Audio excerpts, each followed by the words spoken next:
thank you very much, ladies, for inviting me. It's always a pleasure. And of course, I do know a couple of you because for 10 years, I was the Health and Wellbeing Advisor in the Diocese of Guildford. But just before lockdown, my role there became redundant. And I'd had wonderful years there, so it wasn't a problem for me. However, within a week, I joined the CLUA initiative, which of course, Mothers Union, we partner with you, and that is the anti-slavery initiative for the Church of England. So I'm now a development officer with the CLUA initiative. However, during lockdown, right from the beginning, mindfulness, I still with my volunteer hat on, do a lot of mindfulness sessions, courses, etc. for a range of people. It's really been very useful for all of us, for me as well. I'm zoomed up and down the country with the CLUA from Liverpool to Falmouth. I've done mindfulness in Newcastle right through to Brighton. So though COVID has been a real problem for all of us, I found that there's some benefits to do with technology. So it's with technology we meet here today. So mindfulness. I grew up as a Catholic, the youngest child of a large family. And my mother, in the mornings, it felt to me as a young child every morning, though I'm sure it wasn't, would shout. She often shouted and said, "Be still and know God." And that was our time to stop and be still. Would we call it meditation? I'm not sure. Contemplative prayer? But actually, it's been a real part of me from those early years, right through. When my girls were little, they would know it is my time of stillness, or mum's being still. So wherever I've lived in the world, I found a meditation group, a Christian meditation group. And then 10 years ago, when I joined the Diocese of Guildford, they asked me to look at a church that was using mindfulness to help people who were in chronic pain. So I went off to investigate as a nurse and actually became good friends with the psychologist. We're still friends today. I went off and did some mindfulness training so that I could see what they did and what I'd done all my life, how it linked together. Well, we know that mindfulness now is practiced in health, in education, as a therapy, in business, in schools, in all walks of life. So I'm going to start with a couple of very simple practices. You don't have to join in, but I know that you will. And the first one is really important. It only takes 30 seconds. Actually, it's come from a Christian meditator, David Cole, and he's a reverend, and I'll talk about him in a moment. So this 30 seconds, I would like you to smile for 30 seconds. When I work with the police, they have difficulty and have to hold their faces, but us, no, we'll smile easily. And then I'll explain why, and I'll count. So you ready, ladies, for this? Good. Smile. 1, 2, 3, 4, 5, 6, 7, 8, 9, 10, 11, 12, 13, 14, halfway there, 15, 16, 17, 18, 19, 20, 21, 22, 23, 24, 25, 26, 27, 28, 29, 30. Well done.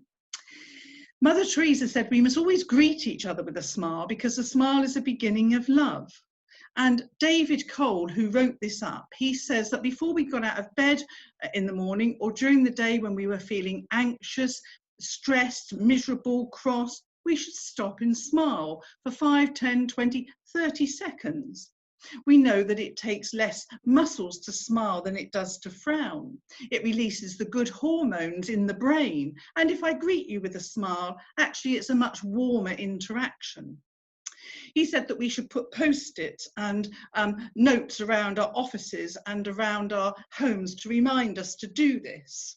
But I'm a bit Blue Peter, and so over the years I go through rolls of these stickers, smiley face stickers, and we have them in the office, in Church House in Guildford. You'd still find some, and actually now at home I have them. Oh, a good place for the moment is to put one on your television, because my goodness, the news is quite miserable at the moment. And so it's a moment of actually just reflecting and to smile.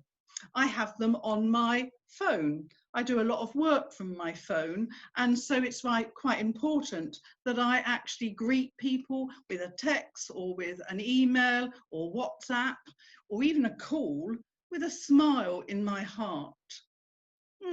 So there's a simple 30-second smile meditation. Try it, it works, it's surprising. And in this time, in this moment of time, I love this, whoever said this, I can't be sure who actually said this. We are touched by someone's kindness, an embrace, a hug. We shake hands as a sign of peace and welcome. Our own well-being is touched by what we do and receive. At the moment, we may be unable to do this, but we can still smile, for a smile touches hearts. So that's a very short meditation. But what about mindfulness? Well, mindfulness simply means paying attention. The secular call it mindfulness. Christian tradition speaks about it as living in the present moment or practicing the presence of God. A quote by Lawrence Freeman. Mindfulness can be practiced not just with meditation. You can use mindfulness to greet somebody, to eat something, in daily tasks, in quite the mundane things of life. But Simon Park, writing in his book, 1 Minute Mindfulness, which is actually very good, he says one thing, and I think this sums up mindfulness if I could explain it. He says, today, concentrate on one thing that you might not usually concentrate on. Do it or look at it or touch it or taste it for its own sake. Perhaps you could drink a cup of coffee for its own sake without doing anything else at the same time. It's just about the sitting and the drinking and the coffee. Perhaps for 5 minutes you could sit on the train for its own sake without doing anything else at the same time. It's just about the sitting and the train. Perhaps you could walk mindfully for a minute for its own sake, without concerning yourself with anything but the miracle of movement. It's just about the walking. Through such concentrating, you gather your fragmented self, and by touching one thing more deeply, momentarily, you touch life more deeply. I think that really sums up mindfulness. It's about stopping and being a human being rather than a human doing. We're so busy these days doing things. I must do this, I should do that, I ought to do that, why did I do that? And often then when we do sit, we feel guilt. Why aren't I doing something? Have I really got time to do nothing? And so mindfulness is just taking that moment. It simply means paying our attention to our experience in the present moment, on purpose and an attitude of kindly acceptance. It's a natural human capacity which can be developed by regular practice of simple exercises, such as observing breathing, walking, speaking, smiling. Let me get to meditation. Many of you might be Christian meditators. As I say, throughout my life, I've been a meditator. I've stopped. First thing in the morning, I get up now. When the children were younger, obviously when they were growing up, it was more difficult. I had to find a different time of the day. But in recent years, I take time each morning. I sit. I open up, and this is a very mindful exercise. I open up to my thoughts, my feelings, the sensations. And then I focus on my breath. And then for me, because I'm a Christian meditator, I introduce my prayer words, my mantra, Maranatha. What do I get out of that 15, 20 minutes? Absolutely nothing. but I lose a lot. I've lost the stress of life. Not all the time, that would be, no, I can't say it's all the time, but for most of the time, I've lost the stress. And to have another quote by John Main, he says, silence, the stillness, is really absolutely necessary for the human spirit if it is really to thrive. Not only just to thrive, but to be creative, to have a creative response to life, to our environment, to our friends, because the silence gives our spirit room to breathe, room to be. In silence, you don't have to be justifying yourself, apologizing for yourself, trying to impress anyone. You just, in that experience, you are just completely free. You are not trying to play any role. You are not trying to fulfill anyone's expectations. So it's in those few minutes in the morning and sometimes later in the day that I stop and I'm free. I'm not a mother, a grandmother, a nurse. I'm not an employee. I'm none of that. I'm just me. All the things that I'm good at, all the things that I'm hopeless at, cooking is one of them, and all the things that I'm okay at. It's just given me a time to be. And mindfulness actually has made meditation more open. It's taken the mystery out of it. It's made it available to far more people. And for our young people in particular, we've been so busy getting them to do stuff. I must admit, I was one of those mums too, you know, after school clubs, we must be doing something, we'll do this, we'll do that. And this mindfulness and meditation just allows them to stop and to be a human being rather than a human doing. Well, we're not going to claim that meditation will solve all our problems. No, it's not going to. And it's not for everybody. And with mindfulness comes the exception that it's not for everyone. Maybe it would be if we all tried it, but as that won't happen, we need to see meditation not as a problem solver, but as an habitual act of helplessness. Only those who do it really know how it changes them, by clarifying their minds and by opening their hearts day to day in whatever field is their destiny to inhabit. In meditation, you are learning to be, just to be as you are. Many businesses now will stop at the beginning of a meeting and do a simple breathing mindfulness exercise.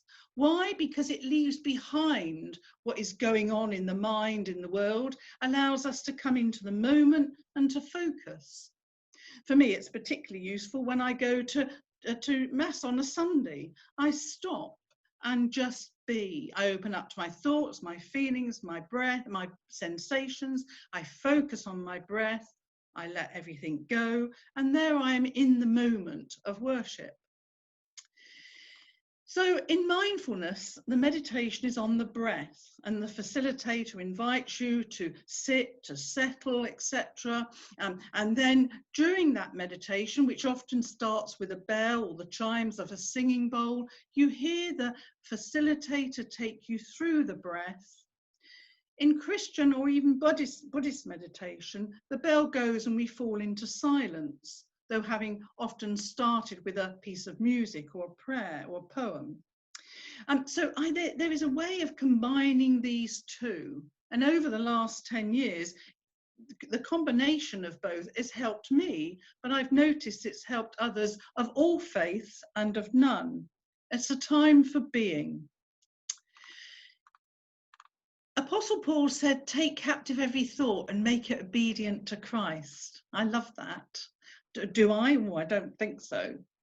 But actually, the meditation allows me to notice the thoughts, not to fight them or to change them, but to notice with compassion and love as they cross the mind and then come back to my breath or to my prayer words. I thought you might like to have a try at this. If you go to sleep in meditation, it's known as holy dozing, and you may have needed to go to sleep. Just before lockdown, I was doing this with a group of vicars, and I was in full, going lovely along, and I looked, and suddenly they were all out for the count, virtually snoring. But you know what? I didn't wake them up because I thought they needed to sleep. However, meditation is about falling awake, and mindfulness meditation is too. We fall awake to meditate. We become aware. But if you go to sleep, it's okay. So we're going to do a very short 3-step breathing space, which lasts about 5 minutes. I'm going to ask you to focus on your breath, but if you've got asthma or COPD or any chest, or the breath makes you feel anxious, then float a word on your breath. For me, it's Maranatha, come Lord. Or I know for a colleague's grandson, he says shepherd's pie.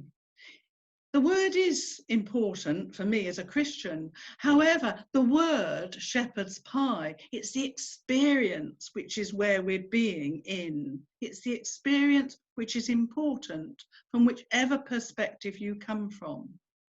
So I'm going to start with a bell. We'll do about 4 or 5 minutes, and then we'll do another thing which is specific to mindfulness, which is inquiry. Well, I'll invite you to say what happened. There's no right or wrong in this. So ladies, get comfortable. A good airway, but if you need to lay down, that's okay. Your legs should be uncrossed and feet on the ground. Now remember, if you go to have your blood pressure taken, the nurse or the doctor should say, uncross your legs, because we need a good circulation. The shoulders are down, but whatever's comfortable for you, because this is about you, not about anyone else. If you feel safe, then you rest or close your eyes. You don't have to. And you're going to hear my voice all the way through it. Here we go then. I'm going to ring the bell.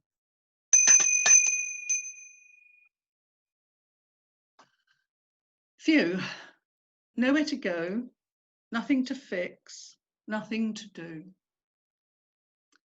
In this moment of time, open up to your thoughts. What thoughts are here? Not trying to fight them or change them, just noticing with compassion. These are my thoughts.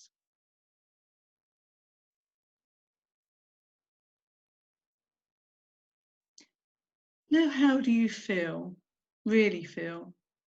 How do you feel? What feelings? Perhaps nothing. Perhaps anxious, fearful, sad, happy.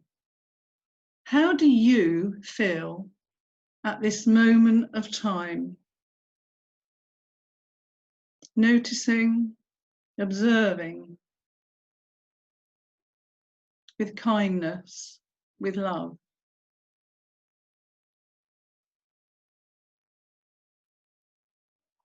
Now tune into your body, the sensations of your body. From the head to the top of the head to the soles of your feet. Sweep through. What sensations are here?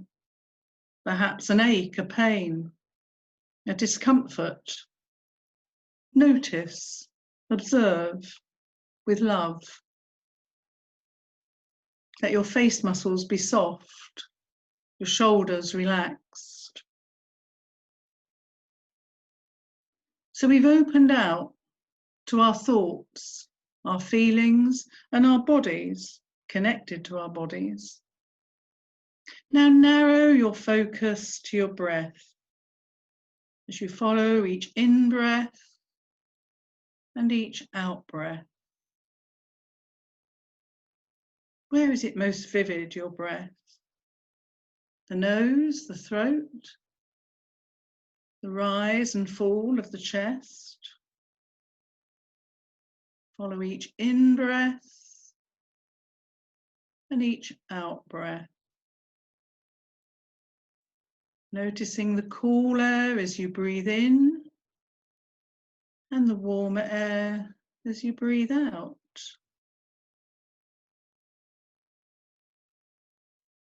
The pause each side of the breath.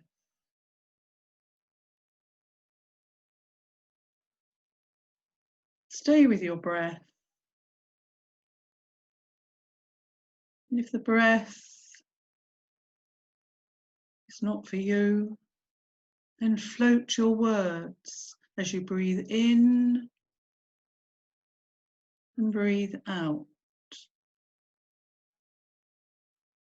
This day,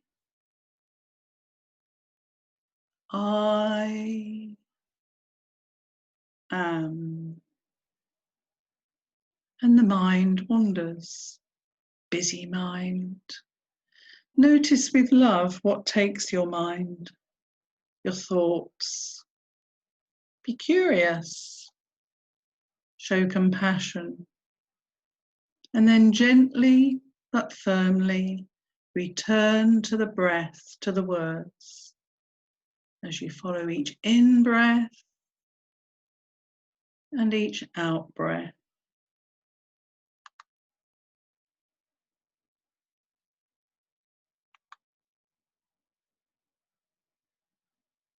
Gently breathe. Feel the breath, the words floating on each in-breath and each out-breath. Simply breathe.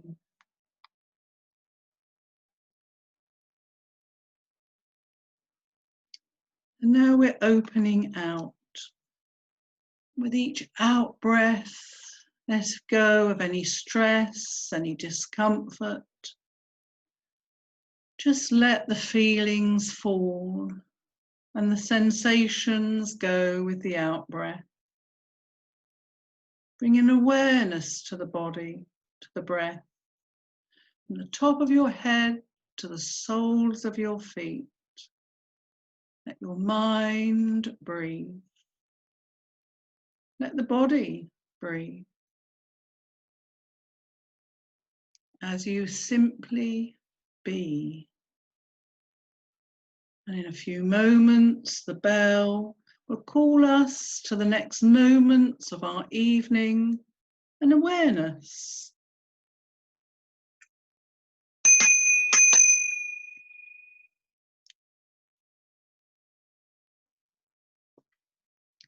I didn't hear anyone snore, but then we're all on mute. Technology. Only a few moments, it was about 6 or 7 minutes. Did it feel that long? A very short breathing space. We call it an hourglass, like the old egg timer. I may start with that before I go into my Christian meditation, where I would float my mantra. It just grounds me in the moment of time. Businesses and schools and health, etc., would stop and do the breathing space before the next meeting, just to ground them in the moment, to give our focus to the next moments of our day. But it also allows the stress to fall and to just settle. Will it come back? More than likely, but it just gives us a breathing space. Now, this part, inquiry, is particular to mindfulness. When we meditate, in a few moments our minds will be running around from past to future with a lot of daydreaming in between, all mixed up together. But what we do during this time of meditation is to pay attention fully and as generously as we humanly can to the present moment, in the present moment.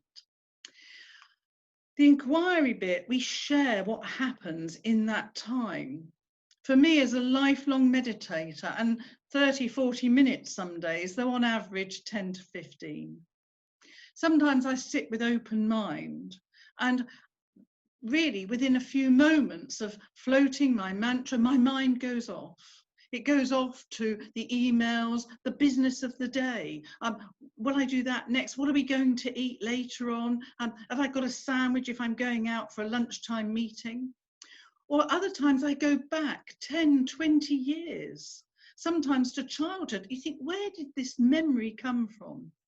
And other times I go forward and have a Doctor Who moment, and I have a conversation or an altercation with someone, something, and it's never likely to happen. So our mind goes off in just different directions. But what we do in this time is actually to see these thoughts as passing like clouds in the skies and come back to our words, to our breath.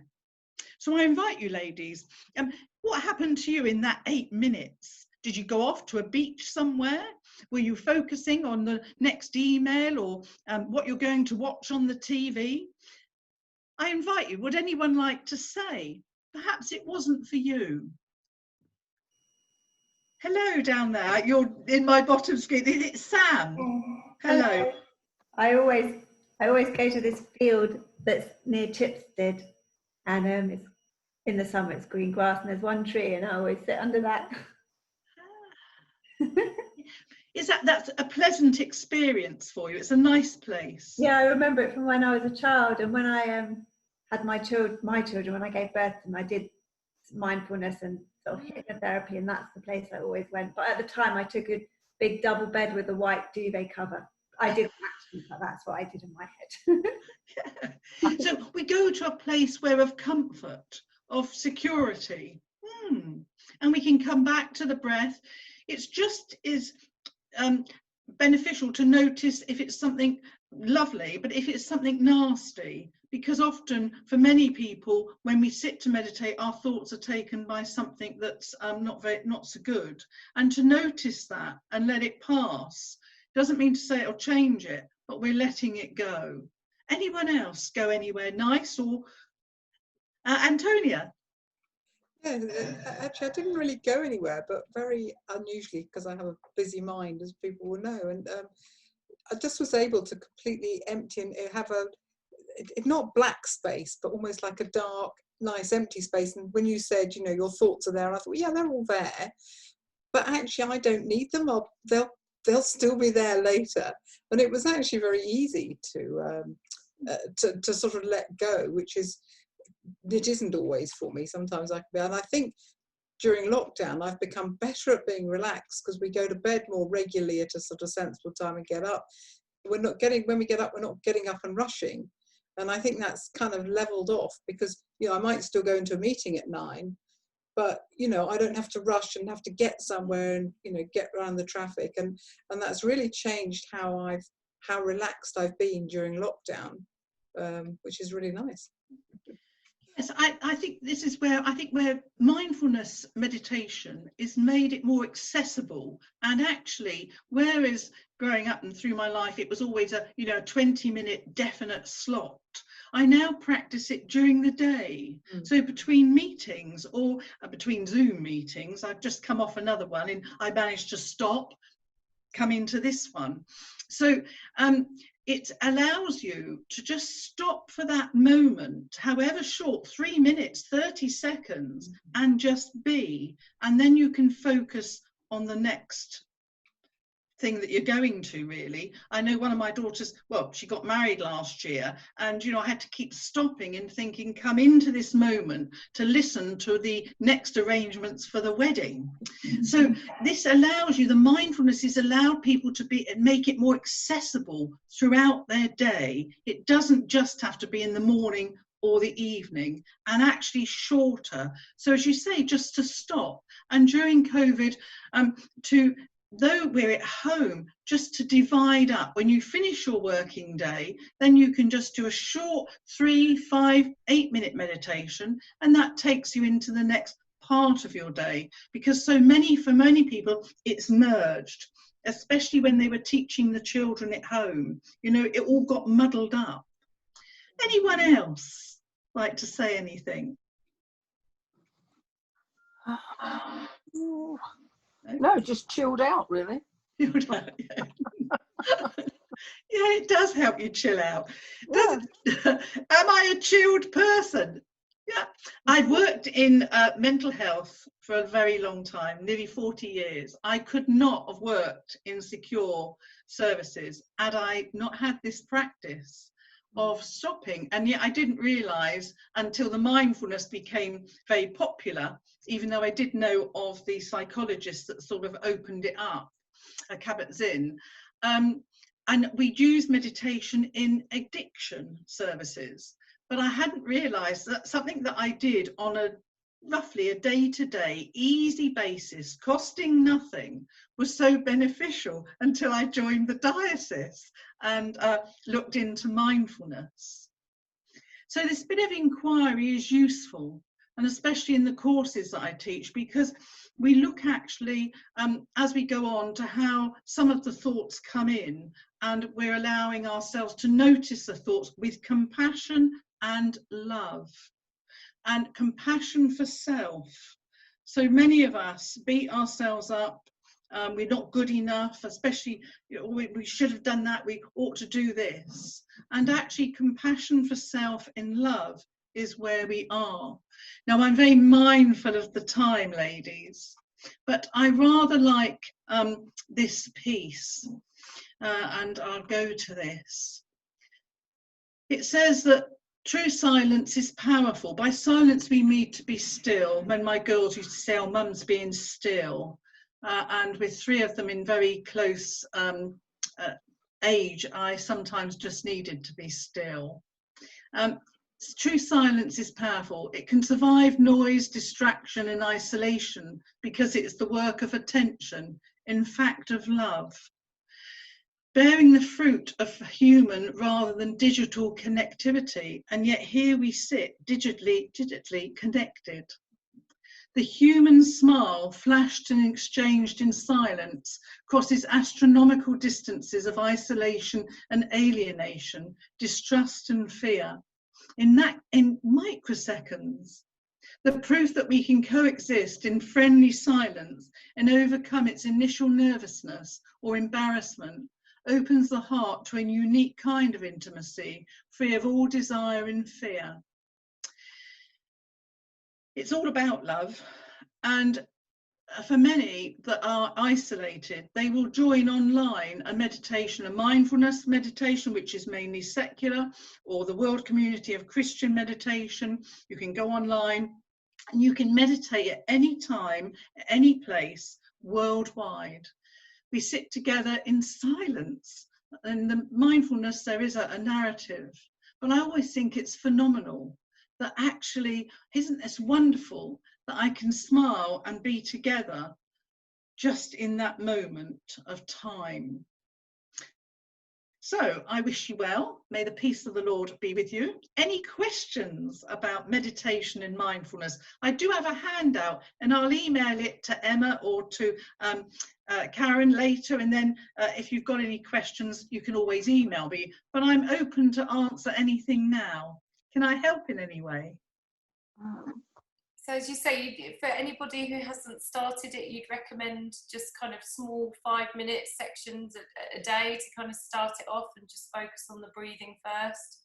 Yes, I would, because I think that was one of the things really in my lifetime of being a Christian meditator. You know, the bell would go and it would be 30-40 minutes of silence.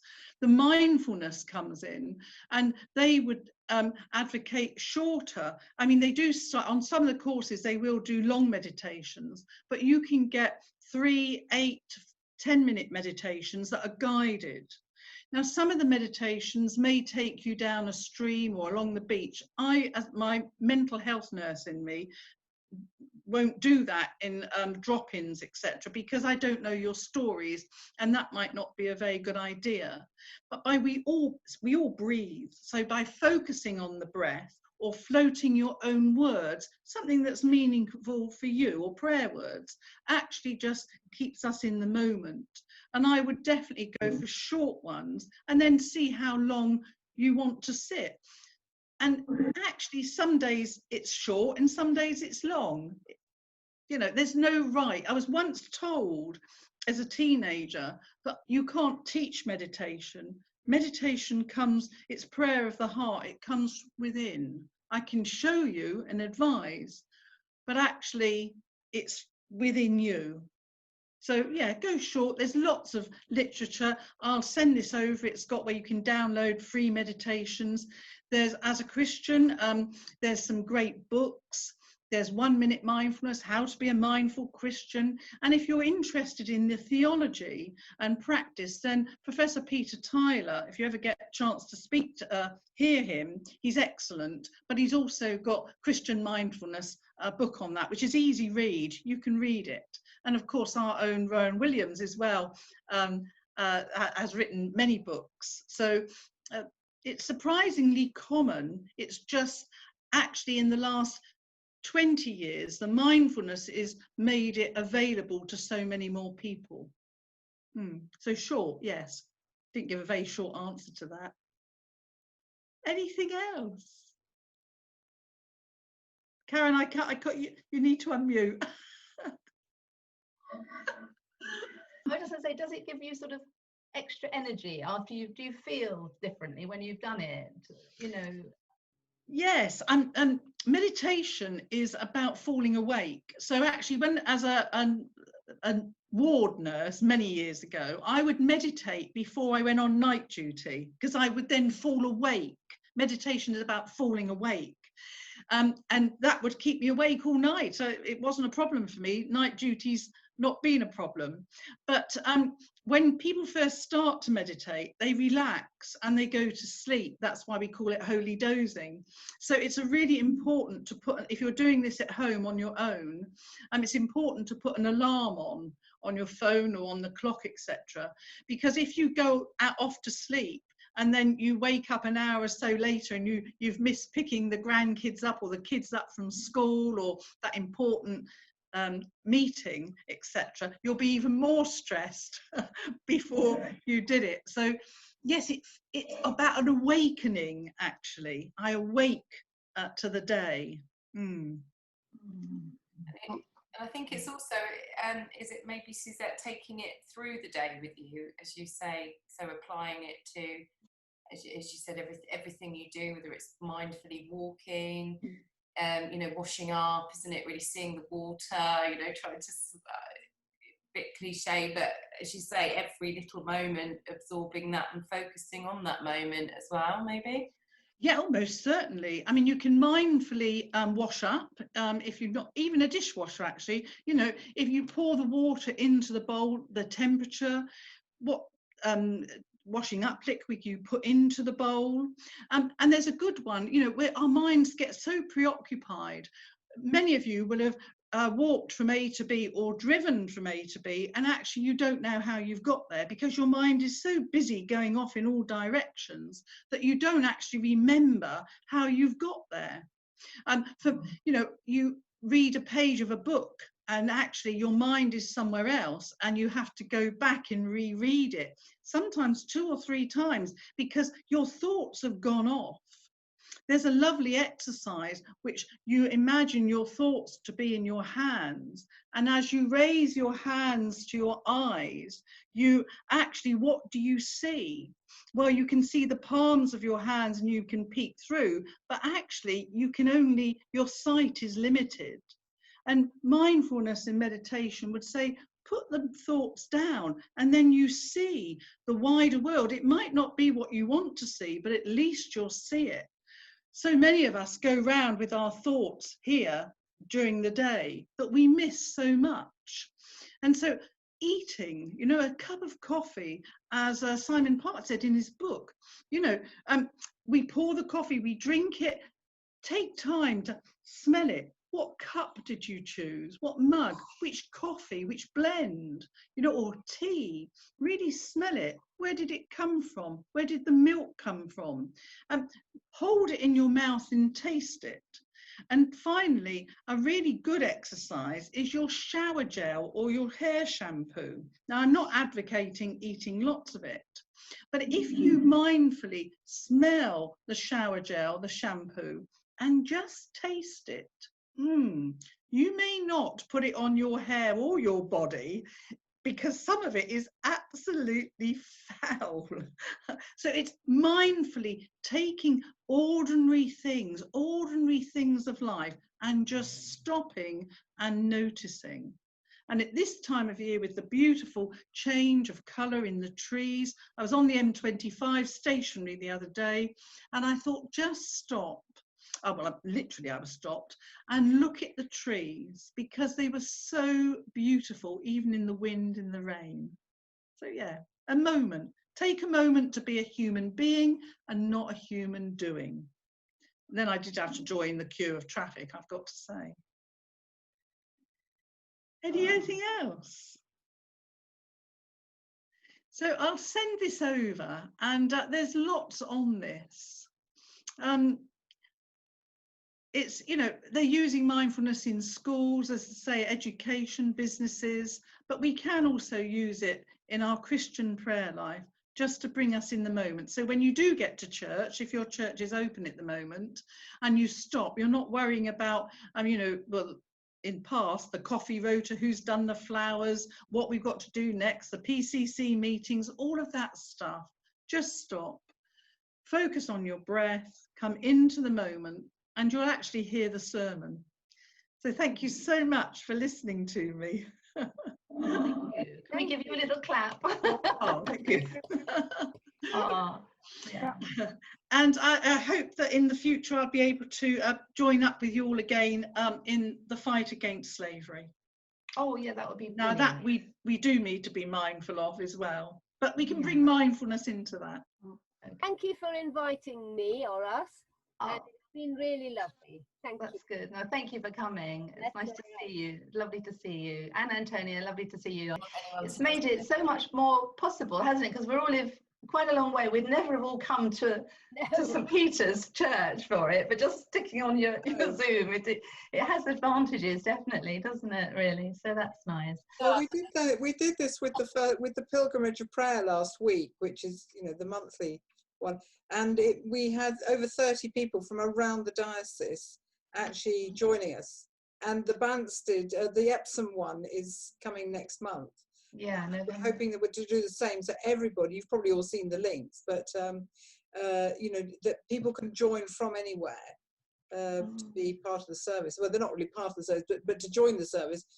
And we do mute people, I have to say, but it does mean that we had a lovely time, and this is a great way of involving people from around the diocese. And I think talks like this, and I think Suzette particularly, you know, for interesting things like this, we need to make sure that more people know about it. And I think we'd have a much bigger audience because people do want to do things and want to engage with stuff.